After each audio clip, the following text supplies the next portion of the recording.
Seja muito bem-vindo ao canal. Esse vídeo aqui é uma continuação do primeiro vídeo que eu fiz sobre viver, a minha opinião sobre como viver e empreender no Uruguai, né? Como é viver e empreender no Uruguai. Então, se você não viu o primeiro vídeo, eu vou deixar ele marcado em algum lugar aqui. Volta lá, vê o primeiro para entender, porque esse aqui ele é uma continuação, muito mais tirando dúvidas do pessoal dos comentários, tá bom? Se é a sua primeira vez aqui no canal, tá gostando do conteúdo que eu tô te falando, acho que tem sentido para você, deixa o seu like, eu te agradeço demais, se inscreve aqui no canal para receber novas notificações, tá? E se você ainda não me conhece, meu nome é Aurélio Manfrinato, eu sou empresário, eu tenho negócios hoje na área de cereais, de grãos, de tecnologia tributária e na parte de tecnologia financeira. Bom, vamos começar então com os comentários que a gente recebeu no último vídeo. Um deles trata o seguinte: tributação. Então eu posso pegar a minha empresa no Brasil, levar para o Uruguai e pagar zero de impostos? Mais ou menos, mais ou menos. A regra não é tão simples. Deixa eu te explicar por quê. Quando você pega a tua empresa brasileira e recria ela, cria uma empresa uruguaia, essa empresa uruguaia, ao receber os dividendos do Brasil ou receber os serviços prestados por uma empresa brasileira, para uma empresa brasileira, quando essa empresa brasileira faz o pagamento internacional, as empresas que fazem esse envio da remessa internacional, né, do SWIFT, elas obrigatoriamente vão fazer a retenção de alguns impostos. E dependendo do teu formato de negócio, da empresa que está pagando, do enquadramento tributário do teu pagador, né, ou do contribuinte, vai reter mais do que 35%, em alguns casos até 37%, quase 40%. Então, você simplesmente colocar a tua empresa no Uruguai não é simplesmente que você vai fugir de todos os impostos. É necessário um estudo, primeiro entendendo onde você vai estar em termos de residência fiscal, onde estão os seus clientes, qual o tipo de enquadramento predominante dos seus clientes, como é que é a forma que você vai receber isso lá fora. Então, você está na loucura, não vou levar para lá que vou pagar imposto. Não faça essa bobagem, é necessário você se estruturar, tá bom? Se você fizer isso de forma indevida, você vai pagar provavelmente muito mais imposto do que você paga aqui. E vou te dar um exemplo.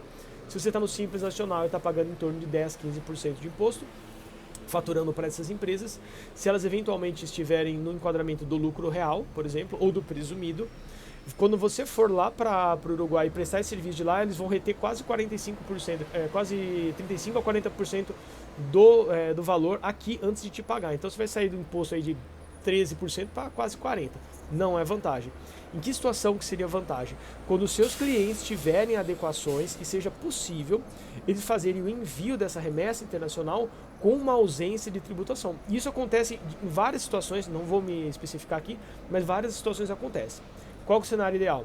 Que você possa levar essa sua empresa para lá, os seus clientes no Brasil atendam às demandas para conseguir fazer essa remessa internacional, pagamento dos seus serviços sem tributação, e aí você consegue receber lá com ausência total de tributos. Beleza? Vai pagar só IOF, tá? Da transferência bancária. Então essa é a primeira coisa, tributação, trabalhando lá. Segundo ponto, aposentados. Então é possível eu viver como aposentado no Uruguai recebendo renda do Brasil? Aí a gente precisa entender qual que é o tipo de renda que você vai ter. Se você recebe uma renda do governo, a tua própria aposentadoria já tem retenções. O que vai acontecer é que o Uruguai não vai bitributar, entendeu? Então o tributo que tem aqui não vai ter tributo lá de novo, ele vai ficar retido aqui e acabou. Isso quando você recebe uma renda de aposentadoria do governo. Aurélio, mas a minha aposentadoria é diferente, eu comprei imóveis e esses imóveis me pagam uma renda aqui e eu quero levar essa minha renda para o Uruguai. Então, muita calma nessa hora.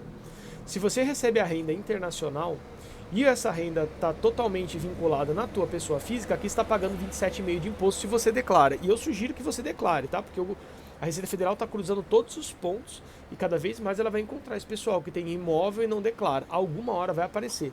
E quando ela notificar, o rombo vai ser grande, tá? Então eu te aconselho a ir formalizando tudo isso. Não na pessoa física, tá? Eu vou gravar um outro vídeo sobre como você deveria esvaziar o teu CPF e vou colocar aqui no canal. E essa é uma das estratégias mais eficientes que existe. Você esvaziar o teu CPF. E vamos supor que você tem uma empresa aqui no Brasil de aluguéis e você mudou para o Uruguai. Sim, aí sim. Se você tem uma empresa lá no Uruguai, ou se você é o cidadão, o residente, né, o uruguaio, e você, residente fiscal uruguaio, recebe daqui do Brasil, você vai ter zero de tributação se o resultado for esse dinheiro proveniente de aluguéis, salvo em raríssimas exceções, mas via de regra vai ser isso, tá? Eu te aconselho a conversar com um profissional extremamente habilitado antes de você fazer essa mudança, mas é uma alternativa muito interessante. O terceiro ponto é custo do Uruguai. O Uruguai é mais caro? O Uruguai é mais caro. E se você for ver, eu fiz um levantamento esses dias para um cliente nosso, fazendo a perspectiva do peso uruguaio em relação ao dólar. E que a gente vê é que depois do pré-pandemia até hoje, o que aconteceu? O peso uruguaio está se valorizando em relação ao dólar. E isso é um sinal muito forte de que o país está recebendo divisas, está recebendo dinheiro de fora, está vindo dinheiro de fora entrando. Né? Quando entra muito dinheiro dentro do país, automaticamente a moeda começa a ficar mais forte em relação ao dólar.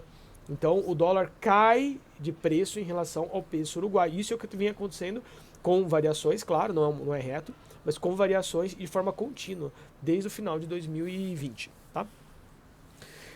E por que o Uruguai é caro? O Uruguai é caro, primeiro, porque tudo vem de fora lá. Né? Quando eu falo tudo, não seja literal, tá? Praticamente tudo vem de fora, né? A parte de tecnologia, veículos, muita fruta vem de fora. Eles produzem vinhos Taná maravilhosos, produzem vinhos de algumas outras uvas também, algumas uvas brancas, inclusive, muito bons. E o Taná é o mais característico. Eles produzem carne muito boa, a carne uruguaia é excepcional, é impressionante. Você já foi lá e comeu, você sabe que é maravilhosa, é fora de curva. Fora isso, todo o restante, a maior parte, assim, gigantesca, é tudo importado.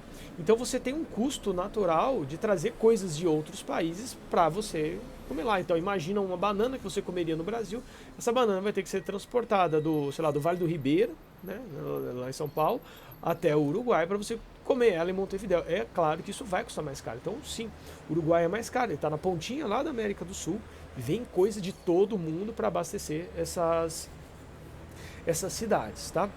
E aí perguntaram se as cidades marginais, as cidades mais distantes das capitais são mais baratas. São mais baratas, tá? Aí o que é importante? Elas são mais baratas, mas não imagine que nessas cidades mais distantes vai ser muito mais barato. O que a gente tem sim é que nas cidades fronteiriças com o Brasil você tem um custo de vida menor, você tem alguma variação um pouco mais barata, mas por conta de fluxo de mercadorias entre os países que acaba passando sem taxação de um país para o outro. Então, nas cidades fronteiriças tende a ser um pouco mais barato. Tá? Nas capitais realmente é mais caro em relação ao Brasil, é preço de Europa. E nas cidades um pouco mais distantes é um pouco mais barato, mas ainda assim, se você comparar com a mediana de Brasil, lá vai ser mais caro. E aí, tem muita gente querendo mudar para lá sem sair do Brasil. E aí, é o seguinte, esse ponto você precisa ter muita clareza na sua cabeça. Existe uma medida provisória, que é a 1171, que foi estabelecida, de 2023, que foi estabelecida logo que o governo atual tomou posse. E ela faz uma mudança na legislação de como vão ser tratados tributariamente as empresas fora do país, ou seja, as offshores.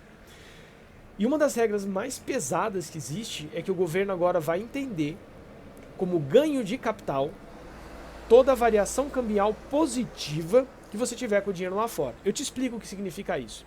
Você foi lá e criou uma empresa, uma offshore, lá em Delaware, nos Estados Unidos, no Uruguai, no Paraguai, no Panamá, em Portugal, onde você quiser, você criou lá. E você mandou, $100 mil para lá. O dólar aqui no Brasil estava a R$4. Exemplo fictício. O dólar aqui no Brasil foi para 5.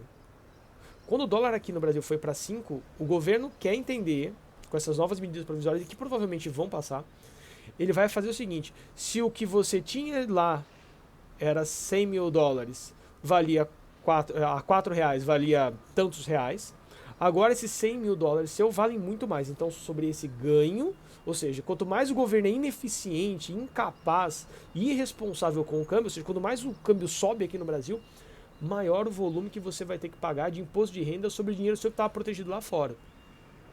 E é por isso que muita gente está entendendo a importância de você se internacionalizar e pensar, considerar a saída fiscal do Brasil. E eu também vou botar outro vídeo aqui no canal sobre como fazer a sua saída fiscal e por que você deveria considerar isso num prazo mais rápido possível. se você pensa em se internacionalizar.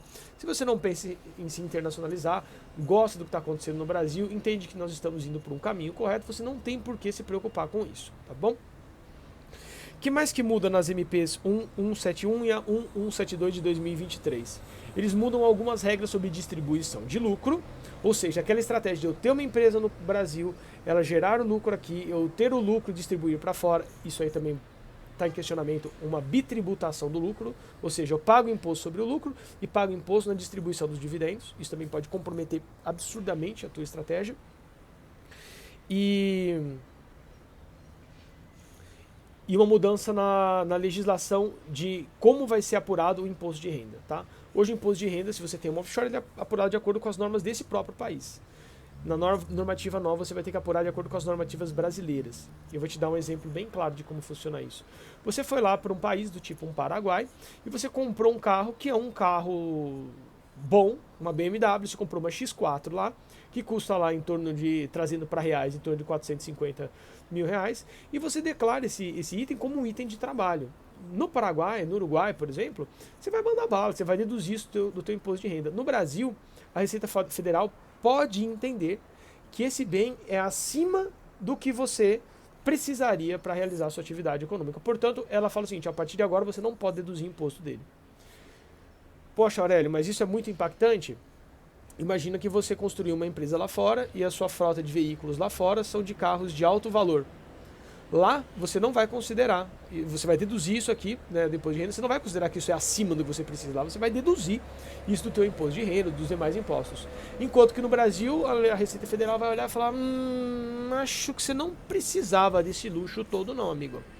Uma televisão por pessoa já tá bom, você lembra disso?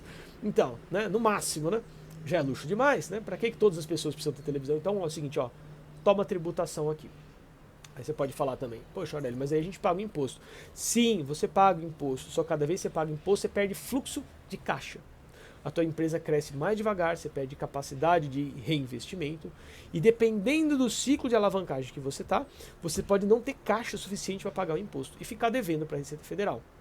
Ficar devendo para a Receita Federal pode te levar para a dívida ativa, e a dívida ativa pode resultar em uma execução fiscal tomando os seus bens aqui no Brasil. Tá entendendo o jogo? Tá entendendo a dimensão de como isso pode impactar a tua vida e os teus investimentos, o teu patrimônio? Então, eu vou finalizar esse vídeo aqui, ele já está com 12 minutos, está ficando longo demais. Eu quero te sugerir que acompanhe esse canal aqui, eu trago bastante conteúdo. Aqui na descrição do vídeo eu vou colocar várias informações também, algumas outras informações do canal do Instagram.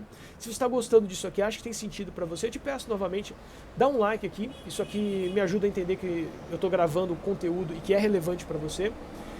E eu tô de touca nesse vídeo porque tá frio pra caramba aqui. Se você sabe que cidade é essa que eu tô, ó, dica. Coloca aqui nos comentários em que cidade que eu tô. É na América Latina, tá bom? E se tiver correto, eu te conto se tá certo. E também se tiver mais dúvidas, manda aqui, a gente grava um terceiro vídeo sobre o Uruguai. Beleza?